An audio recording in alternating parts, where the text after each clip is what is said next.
So we'd love to take some questions from you, but I wanted to ask Alejo, I guess it'd be really interesting. I mean, the film is such a rich tapestry, it's multi-layered.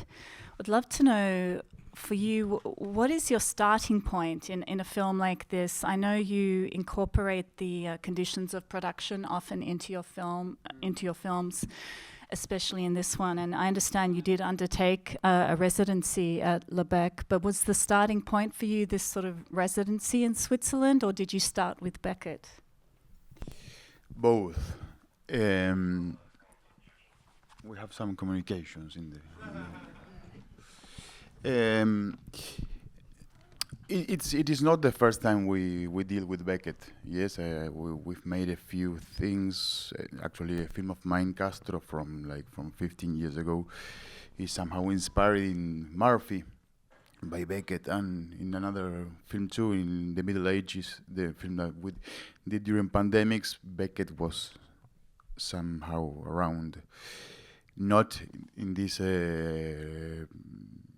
In this volume, no, which is an abusing volume, but the starting point was that I was actually in Lauquen. Lauquen is that place where that you see facing the lake. For a couple of 5 months, working as a professor in Lausanne. And we were there when my family came for a few months too, and we just it was like a sort of negligence. Do we say negligence? Yes. Not to shoot there, no, really, because of that place, that lake. Its place in cinema. Yes. Actually, Godard died in that lake. Chaplin died in that lake.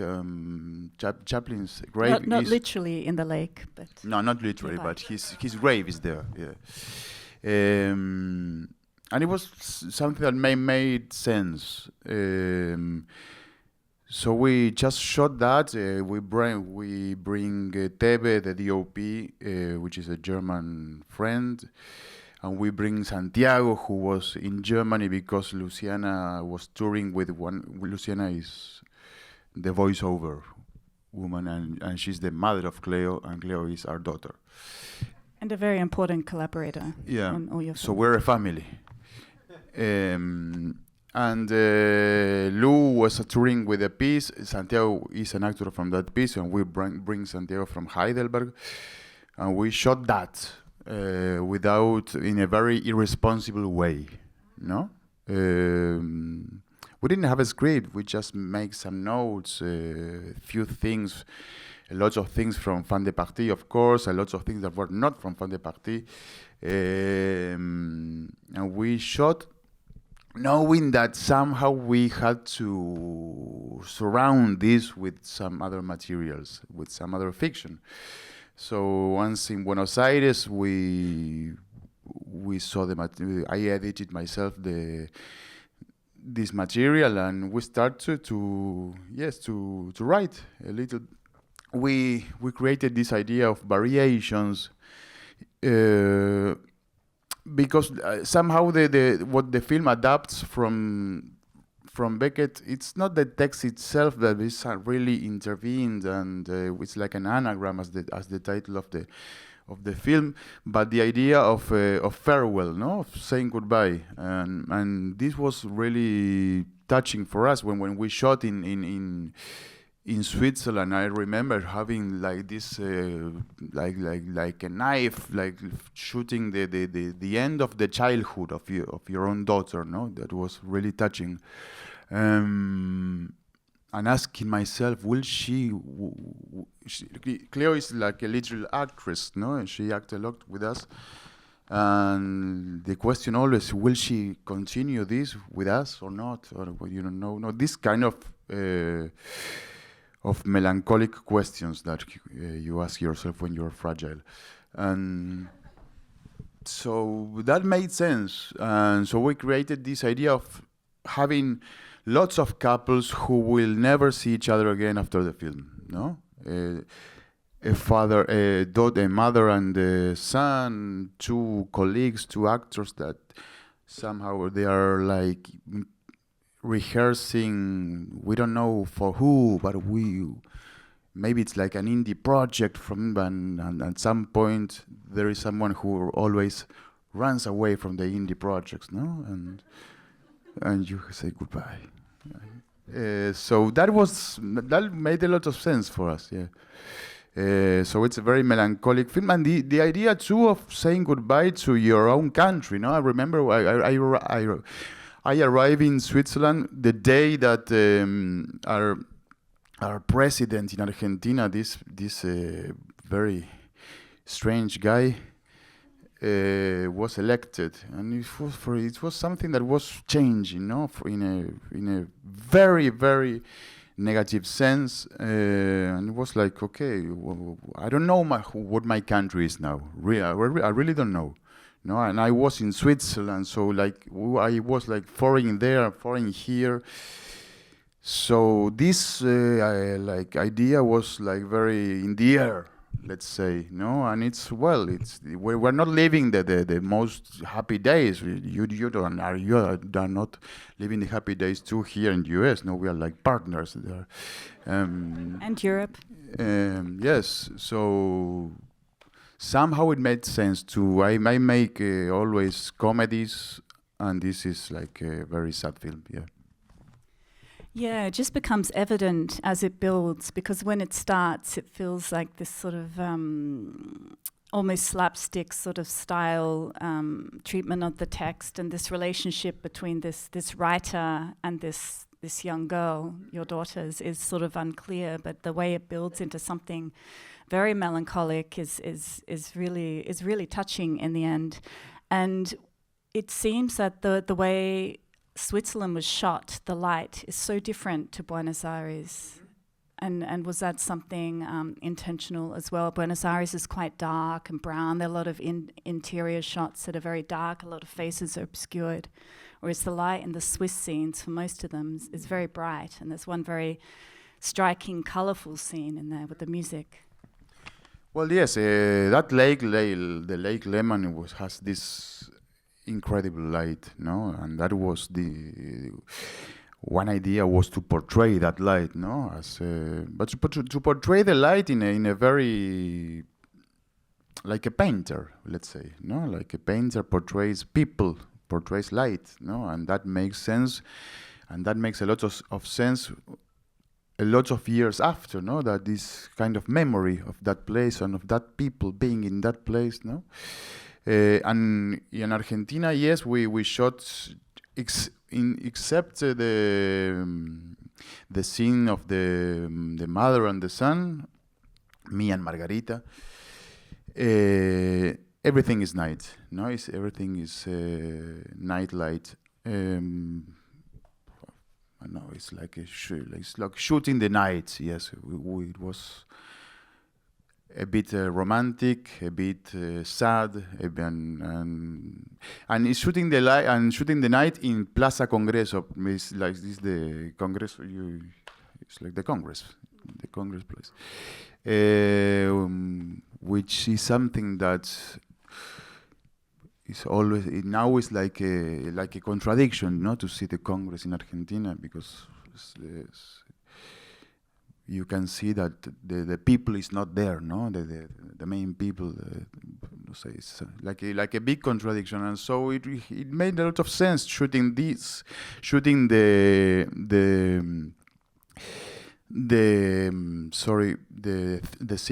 national cinema that you can see. Cinema Gaumont is like the national cinema, the main theater from the Instituto Nacional de Cinematografía de Buenos Aires, de Argentina, sorry, and the homeless over there, no, that it makes like the whole Argentina was there, no, the government, these people attacking culture, attacking the cinema, the government absolutely dissociated with the people, no, the people sleeping there but voting for these strange guys, no, everything, all this mess, this paradox was like somehow there, and maybe it has to have a night light, not a daylight. Yeah. No, it was distilled so well in that it's a very short scene with the two parents in this giant bin, but it sort of says everything with such economy. I guess, yes, maybe. There are people who likes very much that scene, and there are people who hates that scene. So the audience who likes this film is also divided by this scene. Yes, interesting. You've asked them, or they've come up I with like it. I am from the good side. But do we have a microphone? Yes, we do. So please raise your hand if you have a question for Alejo. Yes, at the back. Thanks so much. I don't love the bin scene, but I love the movie. So there we go. I'm not to prove you wrong. Anyway, we can talk more about the scene. But I was curious about. Thought your scenes with Margarita are really wonderful, and I'm curious about if you've worked with her before, or is she family as well? And if you could speak a bit about her and you and this film. I thought she was wonderful.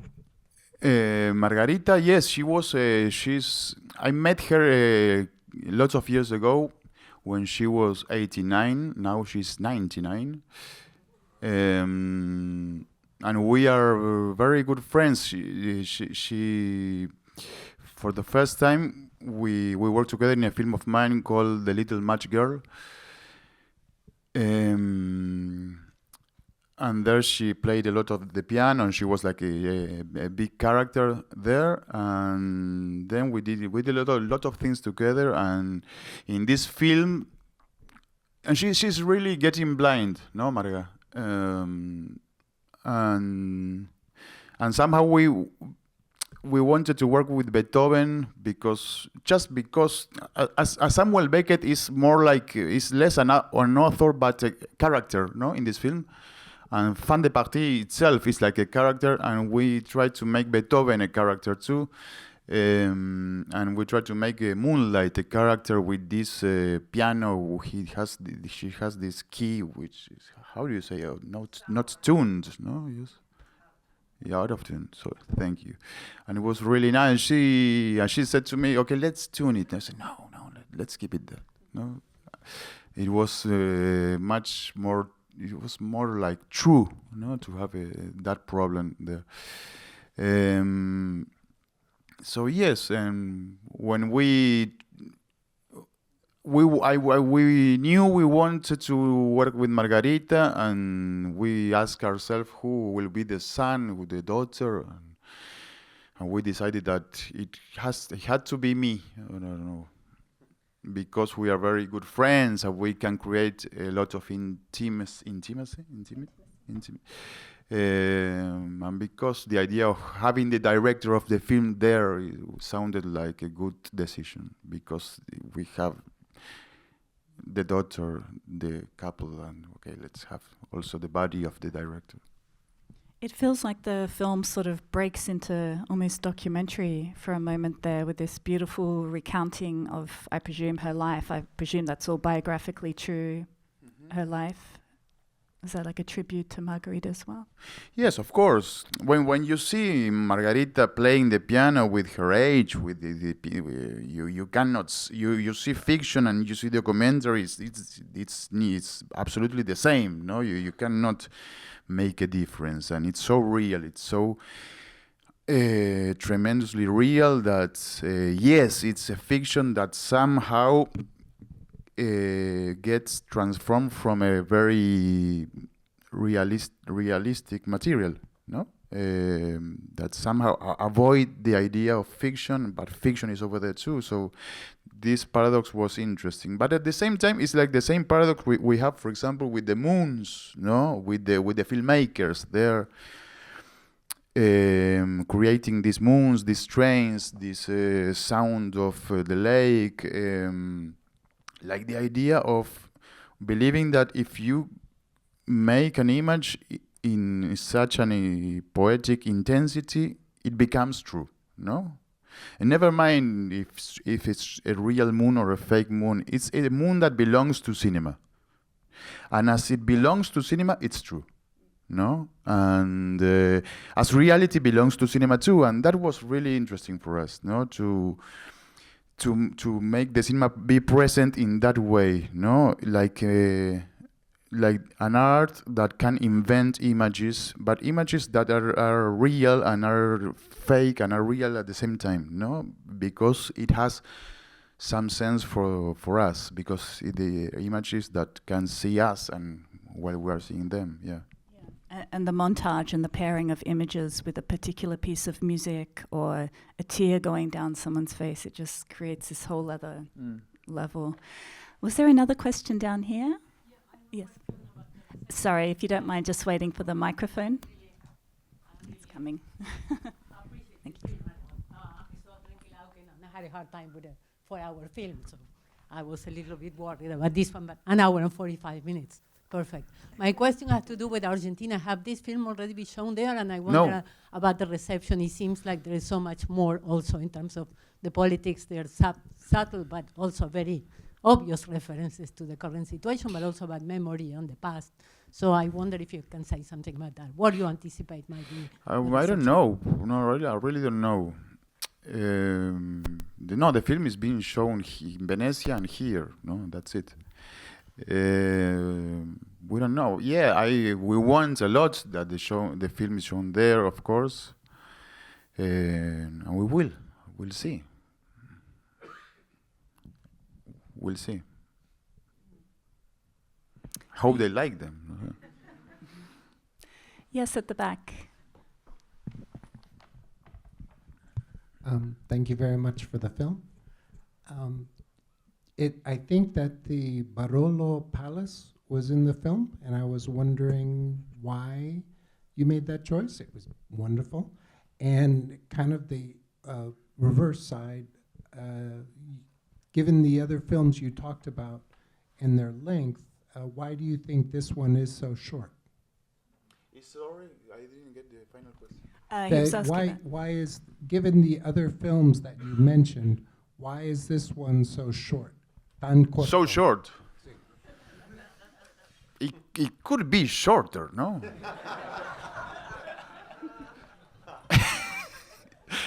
I made short films. I made films not with this ambitious in duration that my colleagues do. But I make, because I make a lot of films, so I make a film per year, so it wouldn't have sense to make very long films, one per year. No, I would be like abusing your time. And the Barolo, yes, the Barolo is this place with the light that you see, no? That is Palacio Barolo. It's a well-known building in Buenos Aires, which is in Plaza Congreso. That's why it is there. No, it's this light that a couple of times we can see the lights like over the Congreso de la Nación, and just geography. Yes, geography interests. Yes. Yes, down the front. The mic's coming. Sorry, it's coming here. Thank you so much. My question is about your collective, Pampero, and I was wondering how your relationship and like collaboration and workflow has morphed and changed over making films for like over 2 decades. I'm very curious. Yes, it changed a lot. We're a group. We're a group in a way that we try to work as a company work, no? Say maybe like independent theater company works, no? And El Pampero Cine really stole the method of independent companies, in independent theater companies in Buenos Aires, no? The off theater. Because the idea of not having the idea of working horizontally, no, like a collective, it really made a lot of sense to us in films, which is always such a vertical, no, structure with the producer, the director, and saying what to do to everybody. And we don't work in that way. This film is has been shot first, then edited, and then written, and after that we kept on shooting. No, this idea of Mariano Shinaz, my colleague, writing with me the songs for Maxi, the singer. So yes, it's like a collaboration, but in the same way that the Chaplin had a company, and they didn't arrive to the set with an idea, with a script, they didn't know what to do. They just say, okay, now we will work with that chair. Let's see what happens with that chair, and they rehearse, shoot until they have something near to a scene. Okay, maybe this is the scene. We work in that way, really, no? And it's tricky because now filmmakers, they don't work that way, and at the same time, cinema was born in that way with Chaplin, no? So I don't know why, but I don't know why everybody works that way, no? In a very collective way, in a very horizontal way. It's more funny, no? And it's more I don't know how to say. Autocomplaciente. I don't know how to word. But any Spanish speakers? But so this collective soul, even the characters of the film work in a collective way, no? Because they are all these couples need the other couple, like that counter shot, no? One has more like emotional responsibility, the other has more like a narrative responsibility, etc. No, but they're working together, and that's what we do. Now, for example, my colleagues, all el Pampero Cine is in Bucharest shooting some crazy film from Mariano, looking for something in Bucharest. How many hours is this one going to be? No, short one.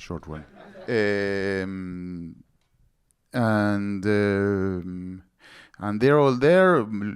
Laura Citarella, the director of Trenque Lauquen, who has produced this film, is there in Bucharest too.